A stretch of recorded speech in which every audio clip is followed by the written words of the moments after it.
Herzlich willkommen, liebe Zuseher, hier auf meinem Kanal. Ich freue mich sehr, dass Sie da sind.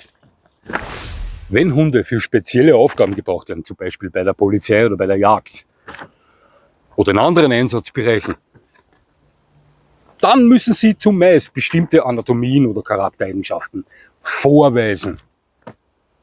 Da gibt es seltenst die freie Wahl, ob klein oder groß, leicht oder schwer. Ist so.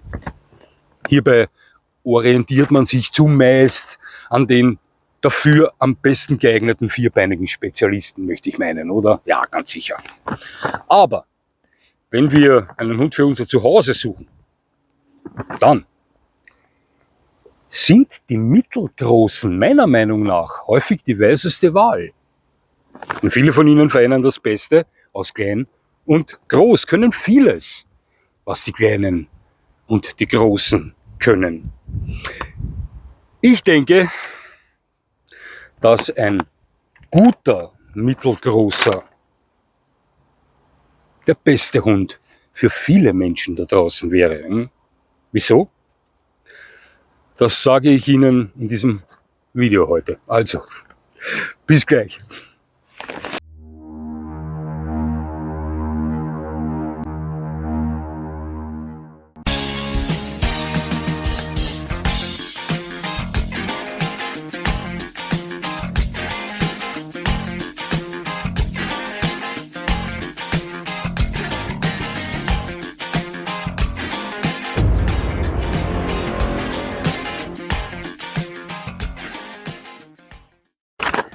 Nun, lassen Sie uns gemeinsam die Hundegrößen Zwerg, Übermittelgroß und Riesen ausblenden und beschränken wir uns in diesem Video auf klein, mittelgroß und groß. Dann würde ich sagen, Hunde mit Schulterhöhen zwischen 45 cm und 55 cm sind die mittelgroßen. Darunter, das sind die kleinen, darüber, das sind die großen. Nun, genau diese mittelgroßen werden von Fans großer Rassen häufig schwer unterschätzt. Dabei haben sehr viele Vertreter dieser Kategorie enorm viel zu bieten. Gleichzeitig ist das Thema Platz oder Transport bei diesen Hunden häufig kein größeres als bei den kleinen Hunden. Ich sage Ihnen was. Obwohl sich mein persönlicher Hundegrößen-Sweet Spot bei Schulterhöhen zwischen 65 und 75 cm bewegt, gibt es da draußen viele mittelgroße, die immer heftiger bei mir im Geiste anklopfen und sagen: Alter, wieso orientierst du dich nicht bei uns? Viele von uns haben genau das drauf, was du suchst. Nun, was suche ich? Das wissen viele von Ihnen. Mir gefällt bei Hunden, was den meisten von Ihnen auch gefällt. Ich mag Hunde, die robust sind, Hunde, die sportlich sind, mit denen man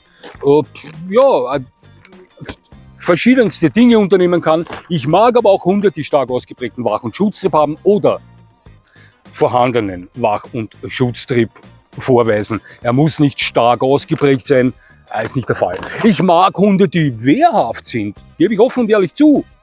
Ist so, aus verschiedensten Gründen. Bedeutet nicht, dass ich Hunde bevorzuge, die gerne kämpfen mit anderen Hunden oder andere Hunde niederwürgen. Das ist nicht der Fall. Nein, aber ich mag wehrhafte Hunde. Ich mag das einfach. Ich weiß aber, dass das bei vielen von Ihnen genauso ist. Ich weiß das deswegen, weil ich mit vielen von Ihnen schreibe. Ist so. Verschiedene Dinge gefallen mir bei Hunden. Die meisten von diesen Dingen kennen Sie. Ich wiederhole mich. Natürlich findet man sehr viele dieser Eigenschaften, dieser Dinge bei großen Hunderassen. Selten bei kleinen. Ist so. Die wenigsten der kleinen Hunderassen und so gut wie keine der Zwergrassen stellen wehrhafte Hunde dar oder Hunde, die halbwegs effektive Beschützer oder Partner im Fall der Fälle darstellen können. Sie wissen genau, was ich meine. Auch sind die ganz kleinen Hunde eher häufig weniger dafür geeignet, wirklich über Stock und Stein zu zischen und das für 2 oder 3 Stunden, was sowieso nicht täglich vorkommen darf. extrem kontraproduktiv für jeden Hund. Aber ich sage mal hier und da mal. Also solche Hunde, da ist man dann dazu verurteilt, diese Hunde dann aufzunehmen oder in irgendein Behältnis reinzugeben und mitzunehmen, da einfach die Läufe zu kurz sind, die Hunde zu schnell ermüden. Ist natürlich auch immer ein Unterschied, nicht, ob ich mit einem extrem bewegungsfreudigen Jack Russell unterwegs bin oder mit einem doch ziemlich kleinen Chihuahua und mit dem da über die Racks spazieren möchte. Klare Sache. Also viele Dinge gehen mit Großen sehr gut, die mit Kleinen nicht gehen. Andere Dinge gehen mit Kleinen wieder besser als mit Großen. Sie haben zum Beispiel kein großes Auto, sind aber viel unterwegs mit dem Hund. Ja, dann sind Sie angewiesen auf einen Hund in kompakter Größe, von kleinerem Wuchs. Na, schauen Sie, mein Toser wurde zwar nicht alt, hatte aber mit 10 Monaten schon 55 Kilo und war über 70 Zentimeter hoch mit der Schulter. Er war also schon recht groß. Als ich ihn hatte, fuhr ich damals eine Limousine. Zwar eine größere, aber es war nur eine Limousine. Mit Ach und Krach passte Giro hinten auf die Rückbank. Ja, natürlich gesetzlich gesichert, keine Frage. Auch wenn es nicht so war, würde ich jetzt sagen, dass es so war. Aber es wurde schon knapp. Also hinten hinsetzen konnte sich auf jeden Fall keiner mehr zu ihm. Hier hätte sich ein Kombi oder ein SUV empfohlen. Klare Sache. Mit einem mittelgroßen Hund wäre das überhaupt kein Problem. Und mit einem kleinen Hund schon gar nicht. Mit einem Riesen geht das wahrscheinlich nicht. Ja, das sind wieder so Vorteile von kleinen Hunden. Oder wenn Sie in ein Gasthaus gehen, dann ist das alles natürlich etwas angenehmer, wenn ich mir den Malteser oder den Dackel neben mir, wenn ich den Hund neben mir liegen lasse, als wenn ich da einen Irish Wolfhound liegen lasse, über den das ganze Lokal drüber steigen muss, wenn jemand aufs WC möchte oder wenn der Kellner oder die Kellnerin das Essen, das Trinken bringt. Das sind alles so Pro und Kontras, keine Frage. Hier geht das besser, hier geht das besser. Bei Mittelgroßen geht oft alles. Sie brauchen weniger Platz, sind selbst in einer Limousine beim Transport im Normalfall kein Problem. Ich kann mich auf meinen American Pitbull Terrier Artel erinnern, der hatte um die 48 cm Schulterhöhe, also knapp 50 cm Schulterhöhe. Ich hatte damals einen Kompaktwagen, den legendären GT5 Turbo, den Renault. Es war mein zweites Auto, damals ein Wahnsinnsgeschoss, nur 840 Kilo schwer, aber das ist gegangen wie die Feuerwehr. Aber Attila hatte darin genug Platz. Mit Vito würde es schon sehr knapp werden. Vito hat 65 cm Schulterhöhe, der hätte sich da überhaupt nicht drinnen wohlgefühlt. Wäre eventuell noch gegangen, doch mit meinem Tosa Giro hätten wir schon ein Problem gehabt. Ja. Wirklich liegen hätte er da hinten nicht gekonnt in diesem R5, in diesem Renault. Ja. Mit kleinen Hunden überhaupt kein Problem, mit großen ein Problem, mit mittelgroßen auch kein Problem. Das sind so Dinge. Ja. Also, mittelgroße Hunde häufig kein Problem beim Transport oder wenn man irgendwo hingeht, wo es eng werden kann. Restaurants oder was soll ich lang reden? Das ist alles dann wieder mit großen Hunden ein Problem.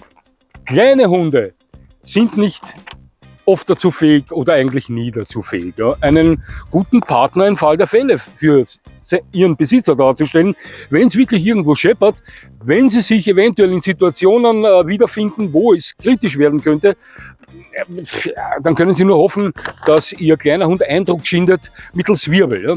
Bei großen Hunden, die gewillt sind, ihre Besitzer zu verteidigen, sollte das im Normalfall kein Problem darstellen. Und bei mittelgroßen Hunden, die zwischen 45 und 55 cm Schulterhöhe vorweisen, und ich sage mal wenigstens 15 Kilo schwer werden, ja, kann das Ganze sehr effektiv sein. Speziell bei Hunden ab 20 Kilogramm. Da werden Sie dann noch ein Beispiel von mir hören. Also vieles, das mit kleinen Hunden geht, mit großen nicht geht, mit mittelgroßen. Vieles, das mit großen geht, mit kleinen nicht geht, ebenfalls mit mittelgroßen. Deswegen bin ich der Meinung, dass die mittelgroßen häufig eine sehr weise Wahl darstellen, wenn man auf der Suche nach einem Hund ist, der einen guten Beschützer, einen guten Wächter darstellen kann, der einen tollen Sportbegleiter oder sonst irgendeinen Begleiter darstellen kann, der nicht zu viel Platz benötigt, etc., etc., etc. Außerdem sind häufig sehr robuste, gesundheitlich robuste Rassen bei den mittelgroßen dabei. Nicht immer, nicht immer. Ja, da gibt es schon einige Kandidaten, die sogar zu den gesundheitlich am wenigsten robusten Hunderassen der Welt zählen. Ja. Ich möchte jetzt die Rassenamen nicht nennen, aber im Großteil befinden sich meiner Meinung nach bei den mittelgroßen die gesundheitlich robustesten Hunde der Welt. Ja, also auch das ein Vorteil. Na, ich möchte Ihnen heute in diesem Video mal nur einige, bei weitem nicht alle dieser mittelgroßen Hunderassen präsentieren, aber nur ganz kurz. Jedes Mal auf jeweilige Hunderasse eingehen, welche in diese Kategorie hineinfallen, in diese Kategorie Alleskönner. Einige davon gar nicht sehr bekannt, möchte ich sagen, und sehr unterschätzt, andere sehr bekannt. Ja. Alle diese Hunde, die Sie hier sehen werden, von denen Sie hier hören werden, wären Hunde, die auch mich interessieren würden, wo ich nicht lange nachdenken würde, wenn sie mir jemand anbieten würde, wenn ich meinen Banditen Vito nicht hätte. Und wie gesagt nochmal, ich habe das schon ein paar Mal gesagt, ob ich mir nach Vito nochmal einen Hund nehme, weiß ich nicht. Es ist aber eher nicht wahrscheinlich, dass es der Fall ist. Wenn es der Fall ist, kann es sehr gut möglich sein, dass es ein mittelgroßer wird. Bis auf, Verzeihung, ganz kurz,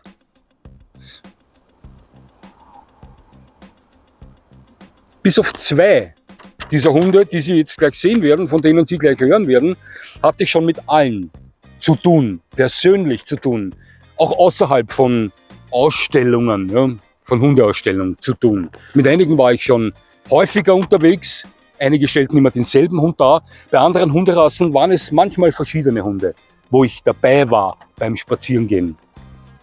Doch bis auf 2 dieser Hunderassen hatte ich mit allen schon persönlich zu tun. Ich kann also aus persönlicher Sicht von diesem Hund sprechen und nicht nur aus der Theorie. Und ich möchte gleich mit einem Hund beginnen, der wirklich schwer unterschätzt ist. Den habe ich persönlich, ist so, nur einmal in meinem Leben live gesehen. Dafür war ich mit diesem Hund gute 10, 12 Mal spazieren mit meinem Tosa Ino-Rüden Shiro. Und zwar handelt es sich um den österreichischen Pinscher. Diese Hunderasse gilt als der älteste Pinscher-Typ der Welt. Alle Pinscher-Rassen der Welt sollen eigentlich vom österreichischen Pinscher abstammen. Das sind uralte Hunde, die es schon in der Steinzeit, weiß ich nicht, Bronzezeit gab. Ja.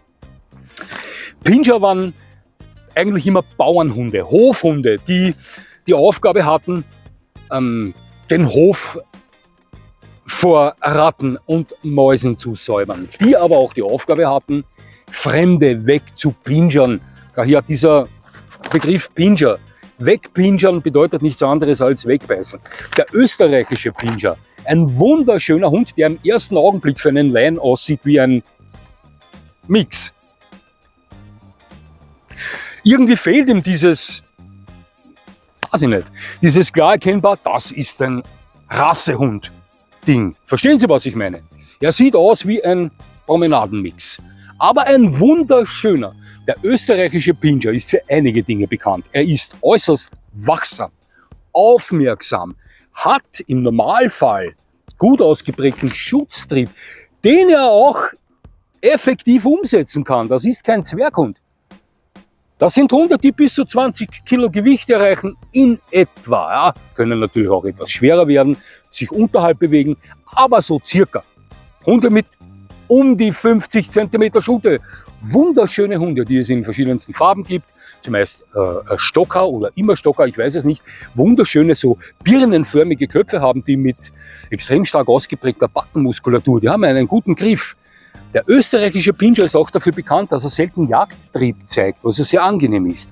Das ist ein exzellenter, mittelgroßer Familienhund, ein guter Wächter, ein guter Beschützer, ein sportlicher Hund, der ist überall mit Ihnen dabei. Ein schöner Hund, ein temperamentvoller Hund, ein Hund mit gut ausgeprägtem Will to Please, ein sehr unterschätzter Hund. Und ich sage Ihnen was, ich war 10 oder 12 Mal mit diesem Hund unterwegs und erfuhr erst einige Monate später, dass es sich bei diesem Hund um einen österreichischen Pinscher handelte. Ich habe die Geschichte schon mal erzählt. Der Besitzer dieses Pinschers und ich, wir trafen uns dann in einem Waldstück in Wien 22, da lebte ich noch in Wien mit Giro. Wir haben uns immer gut unterhalten und eigenartigerweise haben wir nie über unsere Hunde gesprochen. Das ist eigentlich ein Ding, das ich immer tue, wenn ich jemanden mit einem anderen Hund treffe und wir gemeinsam spazieren gehen. Aber irgendwie hat sich das nie ergeben. Ich habe ihn nie gefragt, was da eigentlich in seinem Hund drinnen ist für Rassen. Ich dachte immer, es ist ein Mix. Irgendwann mal, wir haben uns aus den Augen verloren, kam ich mit einer anderen Person ins Gespräch und wir sprachen über diesen Hund. Und ich sagte, ja, den habe ich schon lange nicht mehr gesehen. Meinte er, diese Person, wer oder wem? Ich sagte, na da, den Herrn mit dem braun-weißen Mix. Und sagte, das ist kein Mix, das ist ein österreichischer Pinscher. Boom. War ich mit diesem Hund relativ häufig unterwegs, wusste aber nie, dass es ein österreichischer Pinscher ist. Ja, kann auch mir passieren. Sehen Sie? Ja. Ein toller Hund, der sich auch ziemlich ruppig mit meinem heranwachsenden Tosa Inu gespielt hat. Also das war, der hatte was drauf, hat mir wahnsinnig gut gefallen. Nochmal, Nummer 1, bei den anderen Rassen muss ich mich etwas kürzer fassen. Ja. Der schwer unterschätzte österreichische Pinscher. Unterschätzen Sie diesen Hund nicht. Nummer 2 ist der Australian Shepherd. Schauen Sie, nichts gegen Border Collie Fans. Der Border Collie ist ein toller Hund. Aber wenn ich auf diese Anatomie stehe, ja, entscheide ich mich persönlich sofort für den Australian Shepherd. Er hat mehr Feuer. Der Border Collie ist ein fantastischer Hund. Einer der am besten zu trainierenden Hunde auf der ganzen Welt. Ein Hund mit extrem hohem Will to Please, oft etwas zu sehr in Red Bull gebadet. Ein Arbeiter. Klare Sache. Da kommen noch einige vor auf diesem Zettel. Doch ihm fehlt zumeist etwas diese Kante, die ich so bevorzuge bei Hunden, wenn es ums Thema Bewachen, Beschützen geht. Ja. Ist so. Kann man natürlich auch bei einem Border Collie rauskitzeln, aber erfordert zumeist etwas mehr Arbeit und könnte dann etwas zu viel werden. Während das beim Australian Shepherd, der ähnliche Anatomie zeigt, häufig natürlich vorkommt. Und das ist natürlich immer ein Vorteil. Wenn ein Hund natürlichen Wach- und Schutztrieb zeigt, brauche ich ihn nicht künstlich rauskitzeln. Ja. Dieser natürliche Wach- und Schutztrieb geht dann zumeist völlig harmonisch im Alltag auf. Was bei künstlich hervorgerufenen Wach- und Schutztrieb oft nicht der Fall ist. Ja. Deswegen würde ich hier den Australian Shepherd bevorzugen. Das sind kantige, mittelgroße Hunde. Wunderschön, da brauchen wir gar nicht drüber reden. Ebenfalls hoher Will to Please, vielleicht nicht Verzeihung, ganz so ausgeprägt wie beim Border Collie, aber ein toller Hund zum Arbeiten. Ein schöner, kantiger, mittelgroßer Top-Allrounder für mich, für sportliche Menschen. Aber das sind sie alle hier heute.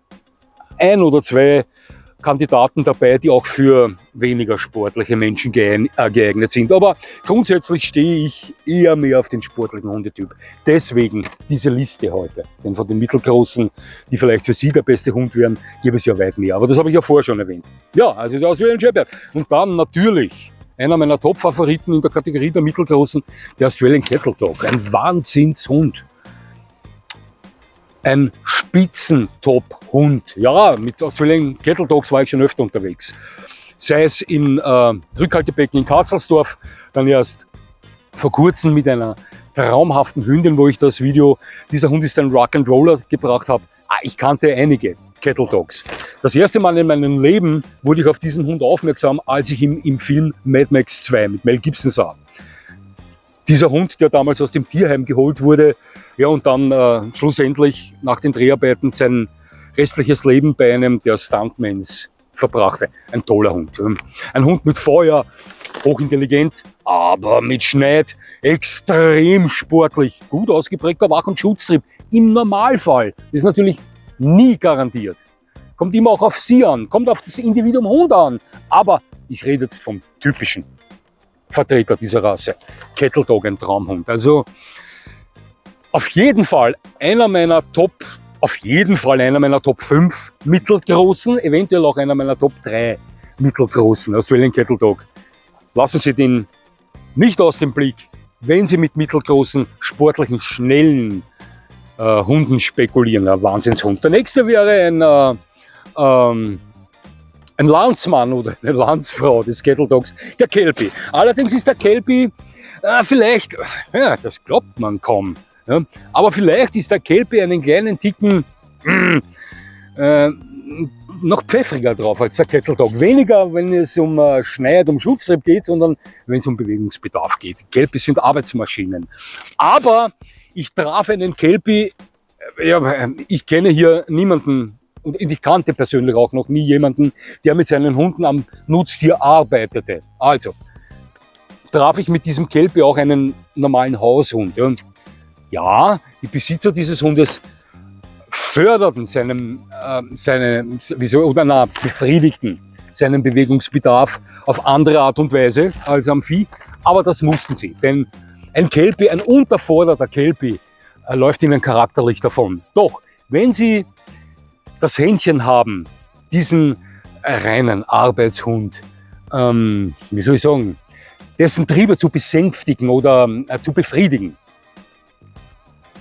Sie wissen, von welchen Trieben ich spreche, ja, damit wir uns nicht falsch verstehen. Dann ist es ein top-mittelgroßer. Auch der Kelpie ist sehr wachsam. Hat vielleicht diesbezüglich nicht den Schliff des Australian Cattle Dogs, aber Kelpies sind sehr wachsame Hunde. Ja. Besitzen die Anatomie, um einen eventuell auftretenden Schutztrieb auch umsetzen zu können. Also ich persönlich möchte mit einem Kelpie nicht in Streit geraten, der Meinung ist, ich möchte seiner Familie was tun und er sich genötigt fühlt, jetzt seine Familie gegen mich zu beschützen. Also nur, damit wir verstehen, was ich damit meine. Also Kelpie, ein top-mittelgroßer, meiner Meinung nach. Also wenn Sie auf Schäferhundetypen stehen, Cattle Dog, Kelpie auf jeden Fall eine Überlegung wert. Wenn wir von den Mittelgroßen sprechen, liebe Zuseher, dann dürfen wir die Bull Terrier Rassen nicht außer Acht lassen. Ich weiß, Probleme mit den Ämtern, mit den Anrainern, die rund um einen wohnen, weil böser Kampfhund, Medien, Verteufelung, Auflagen, mehr Hundesteuer da, dort, da verboten, dort darfst du nicht einreisen. Ich weiß, ist mir alles klar. Ich weiß, dass der Erwerb eines Amstaffs oder eines Bull Terriers etc. einen Rattenschwanz mit sich zieht. Ich weiß. Aber für alle, die es diesbezüglich etwas leichter haben, landesbedingt, weiß ich nicht, ja, ein American Staffordshire Terrier zählt mit Sicherheit zu den tollsten mittelgroßen Hunden auf der ganzen Welt. Was bei ihm häufig nicht so dramatisch ausgeprägt ist, ist der Schutztrieb. Und der Wachtrieb auch nicht. Ich kannte Amstaffs mit gutem Wach- und Schutztrieb. Den müssen Sie dann aber anständig handeln können, im Griff haben. Häufig ist bei den Bull Terrier blütigen Hunderassen dieser Wach- und Schutztrieb eher gering ausgeprägt. Das ist eine Sache, auf die ich reflektiere, auf die ich stehe, die mir gefällt. Und ich weiß, dass das auch bei vielen von Ihnen so ist. Bei mir weiß ich, das soll jetzt nicht überheblich klingen, dass ich einen gewissen Wach- und Schutztrieb aus einem Amstaff rauskitzeln könnte und dennoch dafür sorgen könnte, dass das nicht überhand nimmt. Ich weiß, dass ich das kann. Viele von Ihnen werden das auch können. Doch viele von Ihnen können das vielleicht auch nicht. Ja, und das Ganze gerät dann außer Kontrolle. Deswegen ist der Amstaff hier mit Vorsicht zu genießen, wenn es um diese Eigenschaft Wach- und Schutztrieb geht. Ja. Doch der Rest, ein Traum. Eine viel sportlichere Hunde als einen Amstaff wird es nicht geben. Zählt mit Sicherheit zu den leistungsfähigsten Hunderassen auf der Welt, mit Sicherheit zu den 20 leistungsfähigsten Hunderassen auf der Welt. Hier spreche ich aber nicht von 45 Kilo Amstaffs, sondern von Hunden mit vernünftiger Anatomie. Sie wissen, was ich meine. Ja? Ein Traumsporthund, ein Traumfamilienhund, ein gut gehaltener Amstaff ist der beste Kinderkumpel auf der ganzen Welt, neben einigen seiner Verwandten. Ja, was soll ich Ihnen sagen? Ein Hund, der nicht viel Platz braucht, ein Hund, der die Power hat eines Büffels, ja, ein wahnsinnig toller, mittelgroßer. Ja, wenn ich über den Amstaff spreche, muss ich auch über einen seiner Verwandten sprechen, und zwar über die Eiernase, über den Standard Bull Terrier. Gilt Ähnliches. Hat vielleicht nicht die Leistungsfähigkeit des amerikanischen Verwandten, aber ist auch ein Kraftpaket. Und ja, die meisten Standard Bull Terrier sind selten dazu bewegen, beim Joggen mitzugehen. Also ich kannte viele persönlich, die wollten nach 200 Meter umdrehen. Auch der Bullterrier meiner Eltern, Paco. Ich war früher ein leidenschaftlicher Läufer, noch zu meinen Turnierzeiten. Mit Paco ging das nicht. Attila, mein M-Pit, der wäre mit mir einmal rund um die Welt gelaufen. Paco hatte nach 200 Metern genug. Aber dennoch, sportliche Hunde, mit denen können Sie schon unterwegs sein. Braucht nicht viel Platz, außer wenn er seine 5 Minuten zu Hause hat und die Wände entlang läuft. Ein Durchtritt, typisch Bullterrier. Ein herrlicher Kinderkumpel, wenn er gut gehalten ist. Das Thema bewachen, beschützen, ähnlich wie beim Amstaff. Im Normalfall nur verkümmert, auftretend, kann man rauskitzeln, aufpassen. Die Menge macht das Gift, habe ich schon mal gesagt in einem anderen Video, ich glaube im letzten, aufpassen. Kann viel zu viel werden und dann außer Rand und Band geraten, das Ganze. Ja. Also hier etwas vorsichtig sein mit dieser Eigenschaft. Wach- und Schutztrieb, doch der Rest ein Top-Mittelgroßer. Ein Top-Mittelgroßer, der rein körperlich nicht weniger kann als Große und auch nicht mehr Platz braucht beim Transport oder sonst irgendwo wie Kleine. Ja, also das war der Bullterrier. Jetzt kommen wir zu einem Hund. Von denen haben wir 2 hier. Deutscher Pinscher. Bekannter Hund, ja, aber unterschätzt. Deutsche Pinscher. Also, ich sage Ihnen was. Es gibt keinen Hund auf der Welt, den ich einen deutschen Pinscher bevorzugen würde, wäre ich ein Dobermann-Fan, hätte aber keinen Platz für einen Dobermann. Punkt, aus, Ende. Das ist ein Mitteldobermann für mich. Ich weiß schon. So stark verwandt, wie sie sich ähneln, sind sie eigentlich gar nicht miteinander. Ja. Der Dobermann hat nicht mehr Pinscher-Blut in sich, als er Blut hat von anderen Rassen. Doch sie ähneln sich extrem. Ich möchte jetzt nicht zu sehr ins Detail gehen, was den Verwandtschaftsgrad von deutschen Pinscher und Dobermann angeht. Sie sind miteinander verwandt, aber nicht so miteinander verwandt, wie sie sich ähneln. Ja, für mich sieht ein deutscher Pinscher aus wie ein heranwachsender Dobermann. Der deutsche Pinscher ist ein Hund, der im Normalfall, wenn er den typischen Rassevertreter darstellt, extremen Schliff hat. Ein aufgeweckter, wachsamer, teilweise manchmal scharfer Hund. Ja, also viele von Ihnen lieben diesen alten Ausdruck noch, ich auch. Bei anderen wird er heute verpönt. Scharf. Oh, der hat gesagt, der Hund ist scharf. Böser Mensch. Na, manchmal auch ein scharfer Hund. Trotzdem ein toller Familienhund. Extrem sportlich. Schnell. Genauso wie sein großer Verwandter, aber auch wie sein Zwergverwandter, der Zwergpinscher. Toller Familienhund. Braucht nicht viel Platz. Pflegeleicht. Robust. Ja, was wollen Sie mehr? Wunderschön. Deutscher Pinscher. Super. Ein Hund, wo ich nicht lange überlegen würde, ob ich ihn mir nehmen würde, hätte ich Vito nicht. Ja, wenn wir beim deutschen Pinscher sind, gehen wir gleich weiter zu einem seiner Verwandten, Mittelschnauzer. Mittelschnauzer kannte ich persönlich, glaube ich 4 waren es. Am Platz arbeitete ich mit 2, die ich auch regelmäßig figurierte am Schutzamt, als Schutzhelfer noch. Ich sage Ihnen was, ich habe das schon mal gesagt, viel ist den Mittelschnauzern bei der Schutzarbeit von ihren großen Verwandten, den Riesenschnauzern, nicht abgegangen. Die Hunde haben schon Dampf. Werden etwas über 20 Kilo schwer, aber da geht schon was weiter. Und charakterlich, typischer Schnauzer.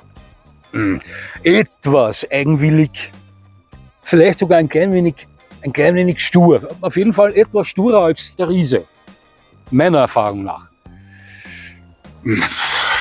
Herrisch, egal ob Rüde oder Hündin, auftretend, ja, ich bin ein Schnauzer. Und wer bist du?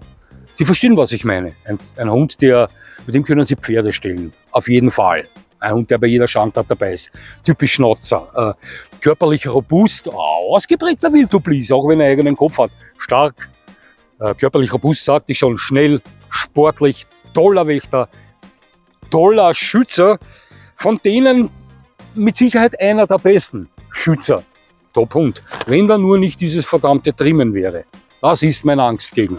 Das habe ich schon oft erzählt. Ja, und wenn wir beim Mittelschnauzer sind, rutschen wir kurz mal in die Terrier-Fraktion ab und gehen zu einem ähnlichen,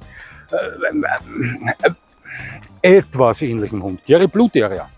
Ich habe die beiden mal miteinander verglichen, den Mittelschnauzer mit dem Kerry Blue Terrier. Der Kerry Blue Terrier ist ein Geheimtipp, dazu sagen, ein Geheimtipp. Ein wahnsinnig drahtiger, schneller, mittelgroßer Hund, gut ausgeprägter Wach- und Schutztrieb, toller Familienhund, der zwar Terrier-typisch nicht unbedingt ganz zuverlässig auf jedes Kommando und Standardbede reagieren wird, ganz Terrier-typisch, aber trotzdem ganz stereotypisch ein lernbereiter Hund ist. Die Optik, wenn er klassisch getrimmt wird, ist eine Geschmackssache und gefällt mir persönlich nicht vom Kopf her. Ja, also bei mir würde der Kerry Blue Terrier etwas sehen können, als der Kopf des Mittelschnauzers bei weitem schöner. Ja, würden mich höchstwahrscheinlich alle eingeschworenen Kerry Blue Terrier Fans würgen, wenn sie sagen, ja, du machst aus diesem Hund etwas anderes, als er tatsächlich ist. Nein, mache ich nicht. Denn ich würde sagen, mein Hund darf er sehen und ist trotzdem noch ein Kerry Blue Terrier. Also etwas Ähnliches habe ich schon mal gesagt. Ja. Aber ein wunderschöner Hund, wenn da nur nicht dieses verfluchte Trimmen wäre. Schnell, stark, sportlich, guter Wach- und Schutztrieb, kann sehr kantig sein gegenüber gleichgeschlechtlichen Artgenossen, aufpassen, aber das liegt Terriern häufig im Blut. Wir wissen das. Ja? Also Kerry Blue Terrier, ein Geheimtipp, wenn Sie einen mittelgroßen mit Dampf suchen. Wenn wir bei den Terriern sind, bleiben wir gleich bei den Terriern und da muss ich Ihnen gleich von einem meiner absoluten Lieblingsterrier erzählen, nämlich vom Irish Terrier, die Roten Teufel. Wahnsinnshunde. Ich kannte den Jack, den kannte ich gut und der hat alles bestätigt, was man diesen Hunden nachsagt. Ich weiß, dass viele Irish Terrier Besitzer heute sagen, na, die sind heute viel ruhiger und dieser Name Red Devil, dem werden sie heute nicht mehr gerecht. Also dieser Jack wurde dem Namen Red Devil gerecht. Ja. Und wenn man beim Irish Terrier davon schreibt, dass er Verletzungen mit Verachtung begegnet, dann hat Jack das auch bestätigt. Denn als mein Boris, mein Raffero damals mit einem deutschen Schäferhund in einen Streit verwickelt wurde, mischte sich Jack ein, sprengte die beiden Rüden auseinander und kämpfte dann allein mit diesem deutschen Schäferhund weiter. Ein Irish Terrier mit einem großen deutschen Schäferhundrüden. Der deutsche Schäferhundrüde war Jack natürlich überlegen und hatte mir eine relativ starke Verletzung am Nacken zugefügt. Die wurde am nächsten Tag genäht, das war am selben Tag genäht, das war etwa so eine Naht am Nacken. Am nächsten Tag habe ich den Besitzer angerufen und Jack gefragt, wie es ihm geht. Und ich machte mir Sorgen um den Hund. Wir waren oft miteinander unterwegs, dem geht's gut. Der ist im Garten draußen und jagt die Vögel. Der Irish Terrier begegnet Verletzungen mit höchster Verachtung. Also Jack hat das alles bestätigt. Jagdtrieb, Schutztrieb, Wachtrieb, Kampftrieb, extrem sportlich, hart im Nehmen, ein toller Rabauke, wenn da nur nicht dieses verfluchte Trimmen wäre. Der Irish Terrier ist ein extrem toller Hund. Der vielleicht bei den echten Terriern meinen Top-Terrier darstellt. Schwer, aber ich glaube, das wird er schaffen. Also, ja, so, und jetzt kurz mal etwas abgerutscht zu den Bulldoggen. Und hier könnte ich mir vorstellen, wenn Sie Gefühl haben, aus einem Continental Bulldog einen Spitzenmittelgroßen machen zu können. Ja, auch hier sagt man, hier wurde versucht, sämtliches Feuer der alten Bulldoggen aus dieser Rasse zu eliminieren und so weiter. Aber also, ich weiß nicht, wie viel Contis ich in meinem Leben getroffen habe. Aber gut 2/3 davon waren nicht diese sanftmütigen, völlig entschärften, weiß ich nicht, Hunde, die man erschaffen wollte, sondern 2/3 davon waren wirkliche Bulldogs. Ja. Ist so, ja. Ein wahnsinnig starker, wunderschöner, mittelgroßer, halbwegs gesunder Bulldog. Aufpassen auf die Fanglänge, nicht auf zu extrem gezüchtete Hunde zugreifen, Finger weg von diesen Hunden, ist nur ein Tipp von mir, wenn Sie nicht Dauergast beim Tierarzt sein wollen, und das wollen Sie nicht. Ja. Aber es gibt vernünftige Linien beim Conti, die gesundheitlich recht gut darstellen, und wenn Sie da etwas schrauben am Charakter, dann haben Sie einen gut kontrollierbaren, echten Bulldog in Mittelgröße mit all seinen Vorzügen zu Hause. Also Conti nur ein Tipp von mir. Bleiben wir noch ganz kurz beim Bulldog-Typ, bevor wir noch zu zwei anderen Hunden gehen, die mit dem Bulldog weniger zu tun haben. Und zwar ist es der Chinese Guangdong Hound. Von dem habe ich vor nicht allzu langer Zeit ein Video gebracht. Ein sehr interessanter Hund, speziell für Leute, die auf die Bull Terrier stehen, aber auch auf Bulldoggen stehen. Das ist so ein Mittelding. Ein Hund mit Feuer, sehr sportlich, gesundheitlich robust, wunderschön, herrliche Farben. Das ist einer dieser Hunde, die ich persönlich noch nie gesehen habe. Noch einer war es. Der kommt jetzt. Den Guangdong Hound, den Chinese Guangdong Hound, habe ich persönlich noch nie gesehen. Auch auf Ausstellungen nicht. Mit denen habe ich mich nur im Internet befasst, aber relativ intensiv. war in Foren unterwegs, wo Leute diesen Hund besitzen, sich untereinander austauschen und so weiter. Das tue ich gern. Wenn man von den Besitzern dieser Hunde am ehesten mitbekommt, wie tatsächlich der Hase läuft. Wenn sich da viele Dinge miteinander, wie soll ich sagen, im Gleichen, kann man davon ausgehen, dass diese Dinge dann auch in Realität also stimmen, also dass das Tatsache ist. Ein Hund, guter Wachhund, guter Schutzhund, der hat die Anatomie dafür und wie gesagt auch die Einstellung dafür, wunderschön, selten, aber ein toller Mittelgroßer, sportlich, stark, braucht nicht viel Platz, pflegeleicht, kurzer, toll. Also wäre auch eine Alternative, wenn wir von tollen, mittelgroßen Allroundern sprechen. Ja, und jetzt zu den beiden letzten, die sehr miteinander verwandt sind. Und der vorletzte, den ich Ihnen jetzt gleich präsentieren werde, das ist der zweite Hund dieser Liste, den ich persönlich noch nie getroffen habe. Ein Entlebucher Sennenhund. Toller Hund.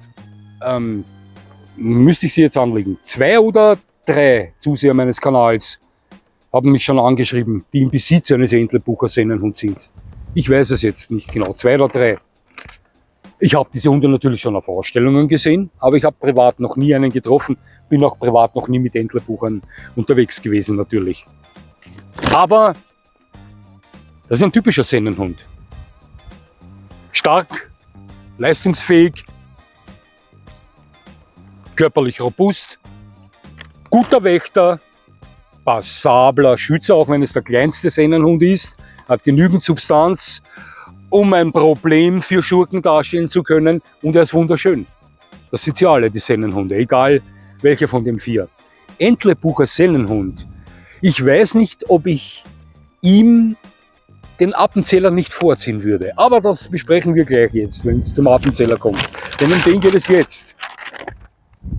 Appenzähler wird ja gern von Fans auch Schnappenzähler genannt, eben wegen seinem Schliff. Ja, wir haben hier 2 Appenzähler. Eine Hündin, die verträgt sich mit niemanden, und einen Rüden, den Maxl.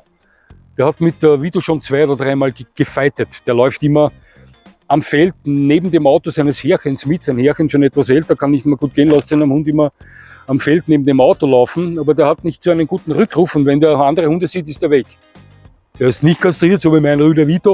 Und wenn der dann in unsere Reihen schießt, der Maxl, dann scheppert's. Fliegen die Fellfetzen. Ist schon 2 oder 3 Mal geschehen. Aber Maxl dreht dann zum Glück immer ab und denkt sich, Alter, okay, bist besser, und geht.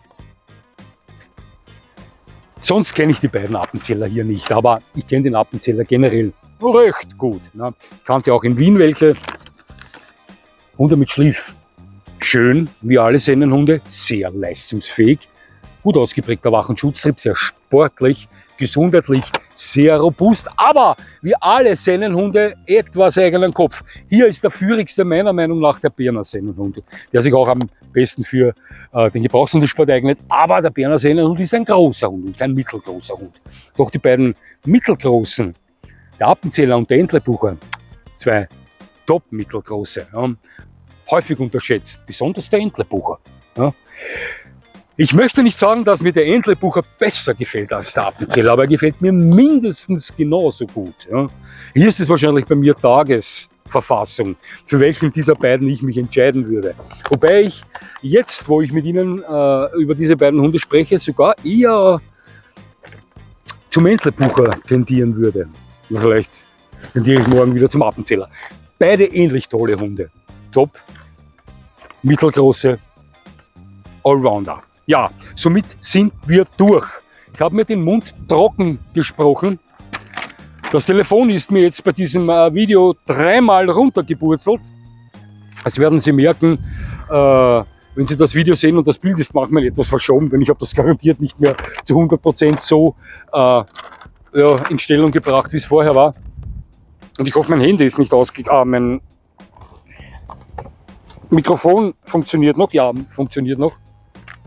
Ich weiß nicht, ob ich es geladen habe. So viel zu den Mittelgroßen. Nochmal, ich wiederhole mich. Häufig sind die Mittelgroßen die weiseste Wahl. Und häufig sind viele Vertreter dieser Kategorie, oder wären sie, die besten Hunde. für viele Menschen da draußen, egal ob Fans der Kleinen oder Fans der Großen. Wie gesagt, auch bei mir klopfen sie immer häufiger im Geiste an und sagen, Alter, orientiere dich etwas mehr an uns. Was ist mit dir? So viel zu den Mittelgroßen. Es hat mich sehr gefreut, dass Sie mir zugesehen haben. Ich würde mich natürlich freuen, wenn Sie mir weiterhin zusehen. Und jetzt wünsche ich Ihnen noch einen schönen Tag. Das war's schon wieder.